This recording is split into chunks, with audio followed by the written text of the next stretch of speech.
ಇವತ್ತಿಗೆ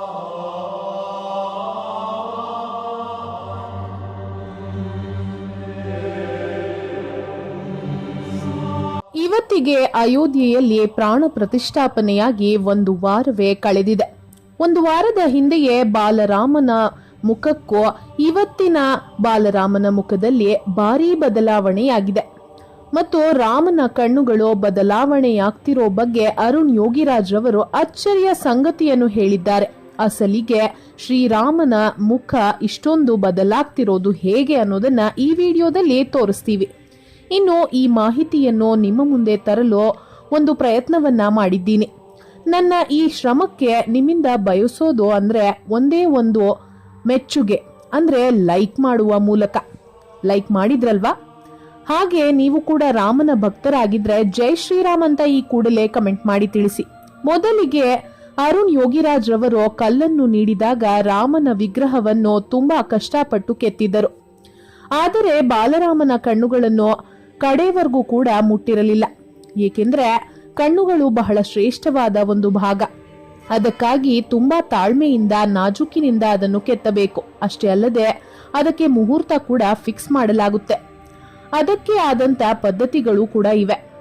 ಅದಕ್ಕೆ ಅಂತಾನೆ ಅರುಣ್ ಯೋಗಿರಾಜ್ ರವರು ಚಿನ್ನದ ಉಳಿ ಬೆಳ್ಳಿ ಸುತ್ತಿಗೆಯನ್ನು ತರಿಸಲಾಗಿತ್ತು. ಅಷ್ಟೇ ಅಲ್ಲದೆ ರಾಮನ ಕಣ್ಣುಗಳನ್ನು ಕೆತ್ತುವಾಗ ಶಿಲ್ಪಿ ಅರುಣ್ ಯೋಗಿರಾಜ್ ರವರ ಕಣ್ಣಿಗೆ ಗಾಯವಾಗಿತ್ತು ಮತ್ತು ಆಪರೇಷನ್ ಕೂಡ ಮಾಡಲಾಗಿತ್ತು. ಹೀಗಾಗಿ ಅವರು ಮೂರ್ತಿ ಕೆತ್ತುವ ಕಾರ್ಯಕ್ರಮ ಎಲ್ಲಿ ನಿಂತು ಹೋಗ್ಬಿಡುತ್ತೋ ಅಂತ ತುಂಬಾನೇ ಚಿಂತಿಸಿದ್ರು. ಆದರೆ ಬೇಗ ಗುಣಮುಖರಾಗಿ ಆ ರಾಮನ ಆಶೀರ್ವಾದದಿಂದಲೇ ಆ ಕಣ್ಣುಗಳನ್ನು ಕೆತ್ತಿದ್ದಾರೆ. ಇನ್ನು ಅರುಣ್ ಯೋಗಿರಾಜ್ ರವರ ವಿಗ್ರಹವೇ ಆಯ್ಕೆಯಾಗಲು ಬಲು ಮುಖ್ಯವಾದ ಕಾರಣವೇನೆಂದ್ರೆ ಅದು ಬಾಲರಾಮನ ಮುಖ ಮತ್ತು ಕಣ್ಣುಗಳೇ ಕಾರಣ. ಹೌದು ಸ್ನೇಹಿತರೆ, ಬೇರೆ ಶಿಲ್ಪಿಗಳು ಕೆತ್ತಿದ ವಿಗ್ರಹಗಳು ತುಂಬಾ ಚೆನ್ನಾಗಿಯೇ ಇದೆ. ಆದರೆ ಅರುಣ್ ಯೋಗಿರಾಜ್ ರವರ ಈ ವಿಗ್ರಹ ತುಂಬಾ ಮುಗ್ಧತೆ ಹೊಂದಿದೆ ಮತ್ತು ಆ ಕಣ್ಣುಗಳನ್ನು ನೋಡಿದ್ರೆ ತೇಜಸ್ಸು ಎದ್ದು ಕಾಣುತ್ತಿದೆ. ಸಾಕ್ಷಾತ್ ಶ್ರೀರಾಮನನ್ನೇ ನೋಡಿದಂತಾಗುತ್ತದೆ. ಇನ್ನು 2-3 ದಿನಗಳಿಂದ ರಾಮನ ಮುಖ ಬದಲಾಗಿದೆ ಮತ್ತು ರಾಮನು ನಗುತ್ತಿರುವ ಹಾಗೆ ವಿಡಿಯೋಗಳು ಸಿಕ್ಕಾಪಟ್ಟೆ ವೈರಲ್ ಆಗುತ್ತಿದೆ.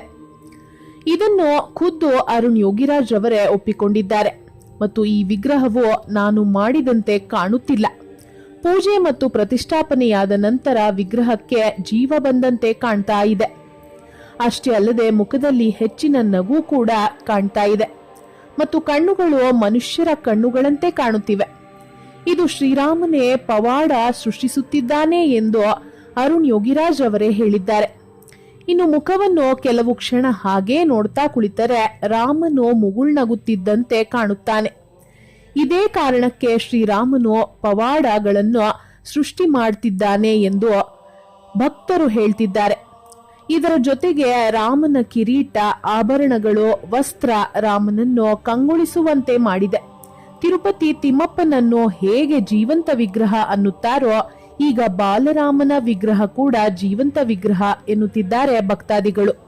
ಇನ್ನು ಅಚ್ಚರಿಯ ಸಂಗತಿ ಏನೆಂದರೆ ಶ್ರೀರಾಮನವಮಿಯಂದು ರಾಮನ ಹಣೆ ಅಂದರೆ ತಿಲಕದ ಮೇಲೆ ಸೂರ್ಯನ ಕಿರಣಗಳು ಬೀಳಲಿವೆ. ಇದು ಕೂಡ ಪವಾಡ ಅಂತ ಹೇಳ್ಬೋದು. ಇನ್ನು ನಮ್ಮ ಕರ್ನಾಟಕದಲ್ಲಿ ಗವಿಗಂಗಾಧರೇಶ್ವರ ದೇವಾಲಯದಲ್ಲಿ ಹೇಗೆ ಸಂಕ್ರಾಂತಿಯಂದು ಸೂರ್ಯನ ಕಿರಣಗಳು ಬೀಳುತ್ತವೋ ಇಲ್ಲಿ ಶ್ರೀರಾಮನವಮಿ ಎಂದು ಬೀಳಲಿದೆ. ಇನ್ನು ಪ್ರತಿದಿನ ರಾಮನ ವಿಗ್ರಹ ಮುಖ ಹೇಗೆ ಬದಲಾಗ್ತಿದೆಯೋ ಅಯೋಧ್ಯೆ ಕೂಡ ಅದೇ ರೀತಿ ಬದಲಾಗ್ತಾ ಇದೆ. ಪ್ರತಿದಿನ ಅಯೋಧ್ಯೆಗೆ 2.5-3 ಲಕ್ಷಕ್ಕೂ ಅಧಿಕ ಭಕ್ತಾದಿಗಳು ಭೇಟಿ ನೀಡುತ್ತಿದ್ದಾರೆ. ಮತ್ತು ಈಗ ರಾಮ ಮಂದಿರದಲ್ಲಿ 3 ಅಂತಸ್ತಿನ ಮಹಡಿಗಳಿದ್ದು ಈಗ ಮೊದಲನೇ ಅಂತಸ್ತಿನ ಮಹಡಿಯಲ್ಲಿ ಬಾಲರಾಮನ ಪ್ರತಿಷ್ಠಾಪನೆ ಮಾಡಲಾಗಿದೆ. ಇನ್ನು 2ನೇ ಅಂತಸ್ತಿನ ಮತ್ತು 3ನೇ ಅಂತಸ್ತಿನಲ್ಲಿ ಶ್ರೀರಾಮನ ವಿಗ್ರಹವನ್ನು ಮತ್ತು ರಾಮ, ಸೀತೆ, ಲಕ್ಷ್ಮಣ ಮತ್ತು ಹನುಮಂತನ ವಿಗ್ರಹಗಳನ್ನು ಮುಂದಿನ ದಿನಗಳಲ್ಲಿ ಇರಿಸಲಾಗುವುದು. ಅದಕ್ಕೆ ನೀವೇನಾದರೂ ಅಯೋಧ್ಯೆಗೆ ಭೇಟಿ ನೀಡಬೇಕು ಅನ್ಕೊಂಡಿದ್ರೆ ಇನ್ನ 1.5 ಅಥವಾ 2 ವರ್ಷಗಳ ನಂತರ ಭೇಟಿ ನೀಡಿದ್ರೆ ಆಗ ರಾಮ ಮಂದಿರದ ಎಲ್ಲಾ ಕೆಲಸ ಸಂಪೂರ್ಣವಾಗಿ ಮುಗಿದಿರುತ್ತೆ. ಆಗ ಹೋದರೆ ಉತ್ತಮ ಎಂಬುದು ನಮ್ಮ ಅಭಿಪ್ರಾಯ. ಇನ್ನು ನಿಮಗೂ ಕೂಡ ಬಾಲರಾಮನ ವಿಗ್ರಹ ಬದಲಾಗಿದೆ ಅಂತ ಅನಿಸ್ತಿದ್ಯಾ? ಹೌದು ಅನ್ನೋ ಹಾಗಿದ್ರೆ ಎಸ್ ಅಂತ, ಇಲ್ಲ ಅನ್ನೋ ಹಾಗಿದ್ರೆ ನೋ ಅಂತ ನಮಗೆ ಕಮೆಂಟ್ ಮಾಡಿ ನಿಮ್ಮ ಅಭಿಪ್ರಾಯವನ್ನ ತಿಳಿಸಿ. ಹಾಗೆ ಈ ವಿಡಿಯೋವನ್ನ ತಪ್ಪದೆ ಎಲ್ಲರಿಗೂ ಶೇರ್ ಮಾಡಿ. ಧನ್ಯವಾದಗಳು.